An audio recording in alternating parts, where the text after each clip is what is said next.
Woo! What's going on, guys? Orange Swarm coming out with another video. Two back-to-back videos in a row. This is Lions training camp observations from day 7. Just did day 6. Day 7 was yesterday. Day 6 was the day before. I'm a few behind, guys. I'm trying to catch up. Day 8 is today. I'll try to get that done as quick as I can. Won't be done tonight, anytime soon. Probably tomorrow. We'll see how I feel afterwards later on tonight. But thanks to guys like John Macaron, Tim Twentyman, Jeff Risden, Jeremy Reisman, Eric Schlitt, Justin Rogers. The list goes on and on and on of all the beat writers, the Detroit Lions beat writers that I follow on Twitter, Facebook, and whatever type of social media that I can find these guys on. Twitter's probably the best, and Facebook's as good as well. Those guys are the beat writers. Those guys are in the building. Those guys are watching. I don't have the luxury of going to these camps right now, even though fans and stuff can attend. It's just something that's not in the plans of mine right now. Can't get there. That's okay. But those guys put out all the information. I try to give it out to you guys, and we discuss, we talk. I give you my opinions, and we go from there. The camera's on a little bit of an angle. Sorry, guys. My tripod's jacked, but that's okay. You know, the Lions are ramping up the intensity on day 7. This was yesterday. They're getting prepared for the Hall of Fame game, kind of doing against the Chargers. More on that, I think, on day 8 that we'll talk about. Some things that I kind of found out. I won't talk about that right now, but we'll talk about it tomorrow. In attendance, who was participating, practicing, who's in, who's out, guys like that. Running back Sione Vaikai was back, hamstring. I believe he was on the doing maybe some individual drills, nothing with team drills though, working on the sidelines. UDFA rookie safety Ian Kennelly back as well. Not sure what his injury was, never got disclosed. Out was Kirby Joseph again with that leg injury. Looks like a lower leg injury to me, either a hammy, a calf, or something like that. Hopefully it's nothing too serious. The DB Amik Robertson was out as well too. Don't know what his injury was. Didn't catch that. Like I said before in the other video, if you want to know who is in place for these guys, DB Avante Maddox was in for Kirby Joseph. He is that safety 3, so he is that first safety off the sidelines into if Kirby or Brian Branch are out. And then DB, might as well call Eric Hallett a DB now. He's playing everywhere. He's not just a safety. He was doing some first team reps as well for Amik Robertson. He was in that nickel spot, so that's good for him.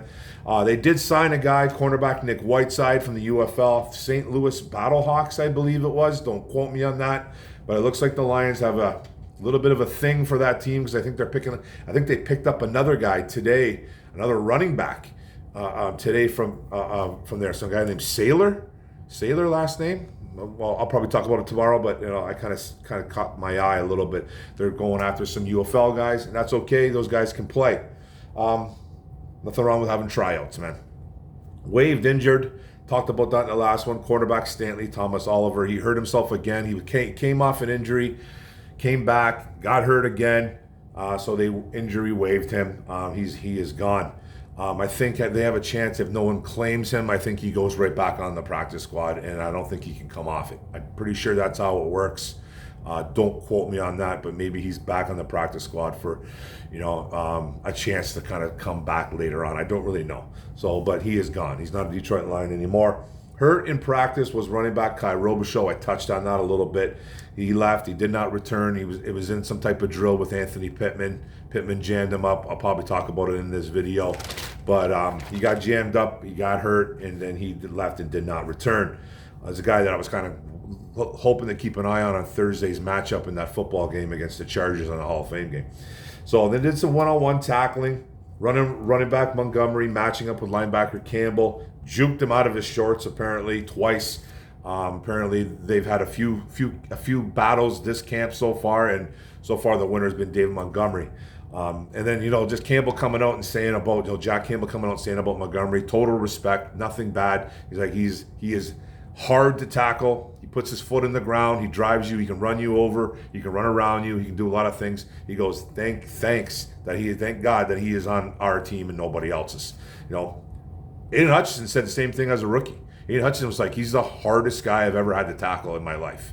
He's like, he's just a hard dude to tackle. It's impossible.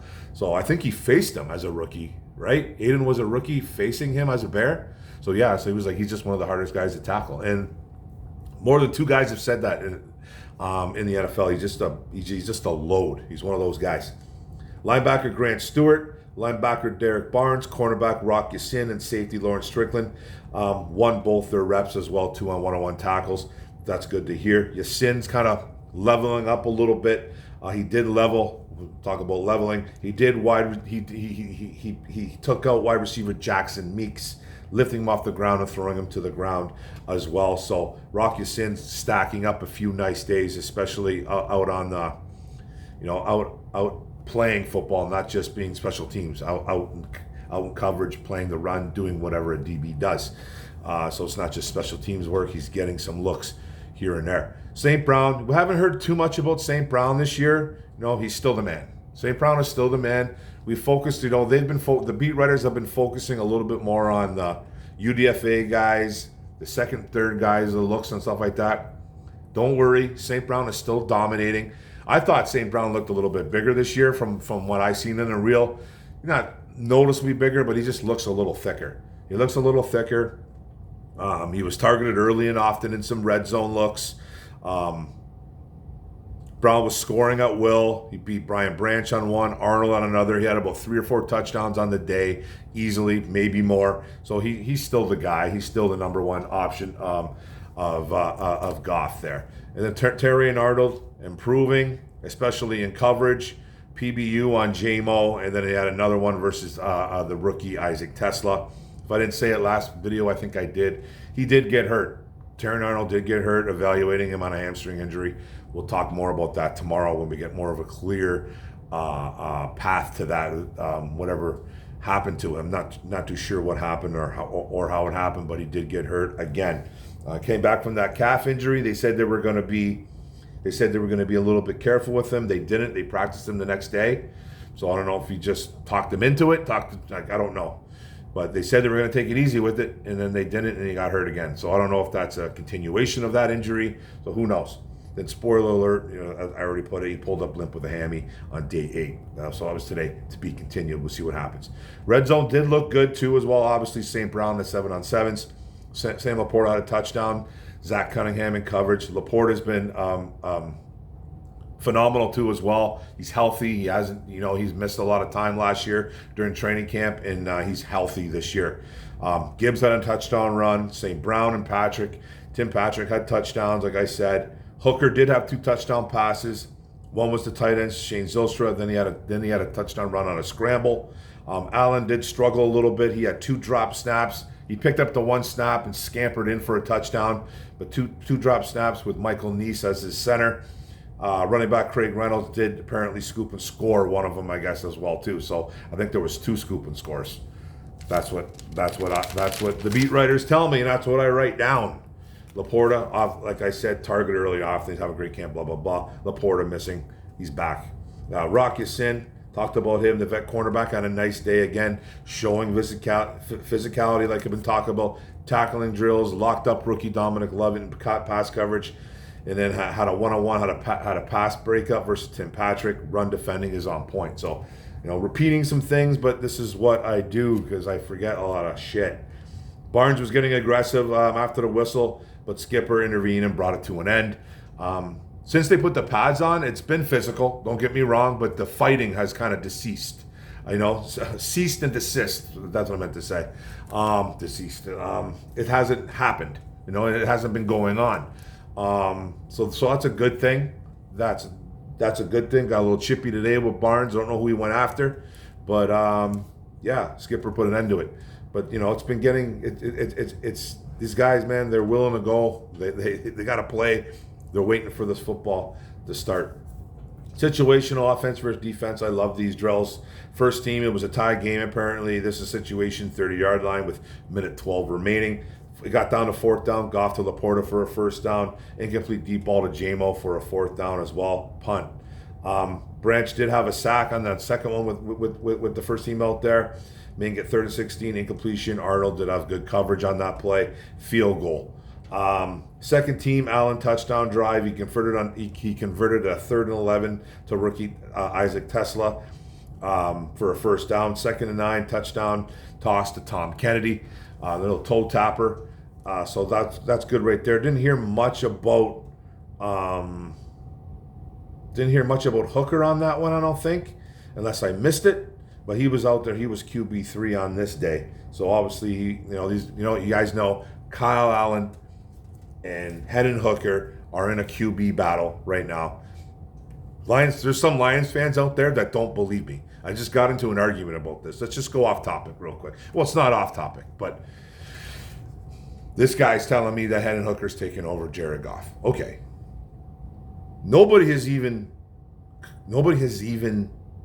locked up the quarterback 2 position. No one has even locked it up. Dan Campbell has specifically said, and he told this to the media, and he told this to quarterback Hendon Hooker and Kyle Allen. This is a battle between you two. Whoever wants to win quarterback 2 the job, you know what to do. End of story. End of discussion. That's it. He has given these 2 quarterbacks every opportunity they can. Back and forth. 1 week, 1 day, it's quarterback 2, Kyle Allen, quarterback 3, Hendon Hooker. The next day, it's quarterback 2, Hendon Hooker, quarterback 3, Kyle Allen. Back and forth, Monday, Tuesday, Wednesday, Thursday, Friday, and then they have a day off or 1 or 2 day offs a week there. That's what it is. There is no quarterback 2 locked up on this team yet. Realize that. If you're a Hendon Hooker slappy, and that's fine if you are, realize it. And if you're a Kyle Allen slappy, realize it. This is a quarterback 2 battle. Nobody has won it yet. This is going to get won in preseason. This is going to get won in live scrimmages against the Dolphins. And I think it's the Texans come to town. Or whatever we do, we go there, they come here. Whatever it happens, this is a quarterback 2 battle. It's a legit battle. Remember that. So if you're a Hooker slappy, if you're a Allen slappy, that's it. It's a battle. Nobody is surpassing Jared Goff, though. Allen's not taking his job, and neither is Hendon Hooker. They're nowhere close. Not one of them. So realize that, you casuals. Stop being so casual about football. Do some research. Study.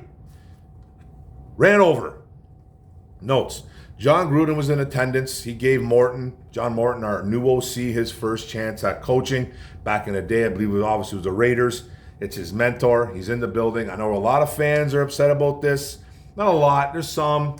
If you know the history of John Gruden with the emails, the racial, the misogynistic stuff, the homophobic stuff that he said in an email, it's not good what he did. It's not good what he did. He shouldn't have done what he did. He shouldn't have. John Gruden is a very good offensive mind. He is a mentor. Is all forgiven? I doubt it. But he's just there to advise. He's not there forever. He didn't get hired by the Lions. He's not the Lions, new special assistant, senior advisor or anything like that. But he's in the building. He's in the building with John Morton, and he's just observing and probably giving his 2 cents. That's it. Let's just not make it something where it's not. If you don't like it, you don't like it. There's a lot of fans that don't like what the Lions do. There's a lot of fans that don't care. Hulk Hogan being one of them. Rest in peace, Hulk Hogan. Hogan said some things he shouldn't have said. He said some things he should have said. People were furious at Dan Campbell for bringing him in. And Campbell was just like, I just loved him because he was one of my guys when he was a wrestler. I just loved his wrestling ability, man. That's it. You know what I mean? Nobody got too serious about it. Racism is no joke. Being a homophobic is no joke. Saying dumb shit on the internet is no joke. You shouldn't be saying stuff like that. You know what I mean? If you're gonna be that guy, man, keep it in house. Keep it in house, man. But John Gruden is a good offensive mind. I think that's the only reason why he's here, and he's a mentor to John Morton. I'm probably gonna get some hate for this. I'm sorry. I'm sorry, but I'm not sorry, because I'm not gonna freak out over John Gruden coming to camp. I'm just not going to. Punter Jack Fox, he had a solid day punting. Surprise, surprise. Still showing why he's one of the best out there. Some missed shots. Goff admittedly was out there saying, I missed a few shots. in situational downs. He missed running back Gibbs when he beat Anzalone on a nice wheel route, and then he missed J-Mo for a would-be touchdown too, running down the sidelines. Like I said, J-Mo's looked phenomenal. Apparently, he's looked unguardable. Then I'd have quote of the day from wide receiver Tim Patrick on J-Mo. Everyone knows what he can do in the deep game, meaning J-Mo, but now he's finding that short range, and that's going to make him impossible to stop. So he's not just running deep shots.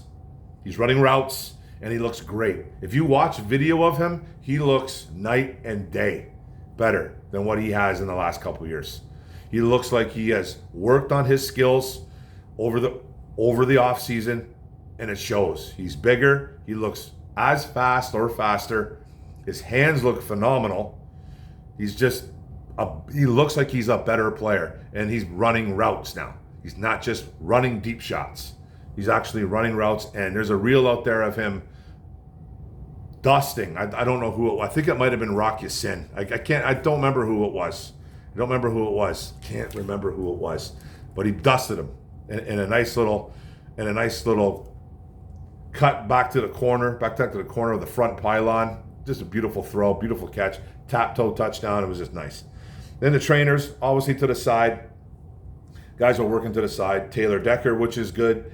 Mekhi Wingo, Malcolm Rodriguez working to the side with the trainers. So Decker's supposed to be back at the Hall of Fame game. Wingo's not for a while. I think October, something like that, maybe longer. Rodriguez was supposed to be November. Now I think it's October. So these guys are coming back a little bit earlier. Like I've said before, when guys are working with trainers, they tend to be coming back a little bit earlier than anticipated. So it's a good look for those guys. And then limited defensive end, Al-Quadra Muhammad was limited. Linebacker Alex Anzalone was limited yesterday as well. Cornerback Enos Rakestraw still limited. And cornerback DJ Reed. Now the shifts kind of in player positions with guys coming back because players are coming back from injuries. Anzalone's back. He's limited, but he's splitting reps at the will with Zach Cunningham. Muhammad, limited, but he's doing second team reps with undrafted free agent Keith Cooper. Marcus Davenport, they're backing him up, Marcus Davenport. So kind of right now, your second guy to Davenport is Al-Quadra Muhammad, which I like a lot, which I really like. I know Pascal is hurt. He's on the pup or something. I would rather it be Muhammad coming in for Davenport because I think he can play the run well, but he's a good pass rusher too. So those kind of guys are the guys that they're looking at right now as backing up Marcus Davenport. I still want them to bring someone in, like a Zadarius Smith, a Matthew Judon, but these are the guys right now. In the O-line, center, Glasgow. That's yesterday, day 7. So that's probably good. I think that's your look. It sounds like this is it. Morton has clearly said that he would rather a guy with experience and a guy who's done that be at that position because it's just too valuable. It's just too valuable right now to put a rookie there at this time. Right guard, Tate Ratledge, the rookie.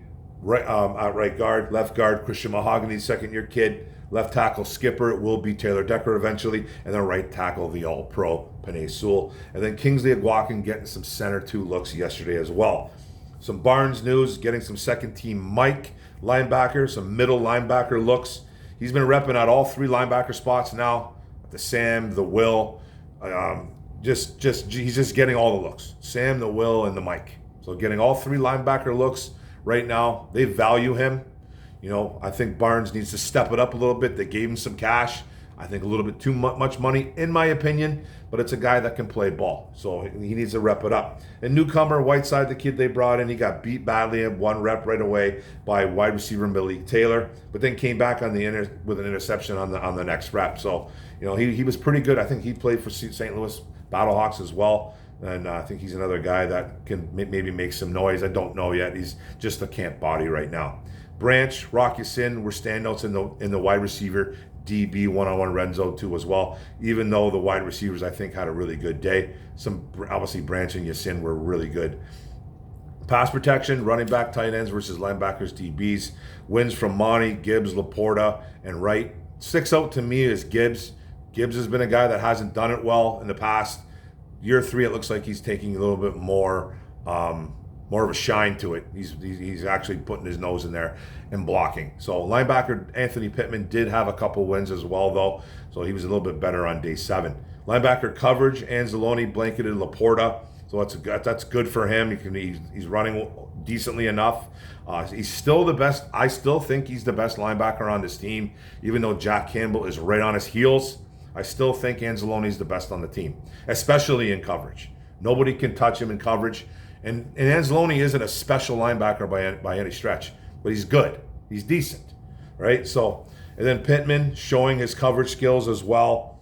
Running back Kai Robichaux, like I told you, got hurt on this play after Pittman jammed him up the line of scrimmage. 11 on 11s, Hutch with the sack. Tyleik Williams, rookie with the pressure, had a knifed right in. Davenport holding his own, holding the edge, cutting off Gibbs for a cutback. Solid there. Branch dominated again as well here, stuffing Monty in the hole, blitzing and leveling. UDFA H-back Zach Horton. Linebacker Grant Stewart, the kid I like. Great lateral quickness. And then defensive tackle Chris Smith with a sack in that new 4-eye roll. Almost done here, guys. DJ Reader dominant. He's been dominant in camp since it started. In situational drills, it looked like he had 2 sacks. A little bit of a question mark there. They did get the ball off, but they can sometimes let the play run, let the offense work a little bit. But Reader has been really good. Then Glasgow, like I told you earlier, he has struggled in run blocking, but he's been very good in pass protection. He's been much better. And he's better at line calls and quick adjustments, making adjustments at the line of scrimmage than the rookie Ratledge. And that's just something that's going to happen, guys. That's something that's going to happen. Like I said, Glasgow is our center for now. In my opinion, I think it's already in stone. Not going to call it just yet, but I did call it. I did call it before, and I was kind of hoping that Glasgow would win it. Maybe they can work on something down the road because Glasgow won't be here forever. But Ratledge is a right guard, and I think he'll be excellent at right guard. So that's it, guys. Day 7 in the books. Day 8 next. I'm not doing it today. Hopefully, maybe tonight. Tomorrow, we'll see what happens. Tomorrow for sure. But it's over, guys. Thanks a lot, guys, for day 7. Caught up almost. Only 1 behind. So thanks a lot, guys. I appreciate it. Don't forget to subscribe. Hit the bottom right button. Hit the top of the bell button. Get that ding ding. And don't forget to like, comment, share this out. Appreciate it, guys. Hunting season is upon us. Let's go. Boom.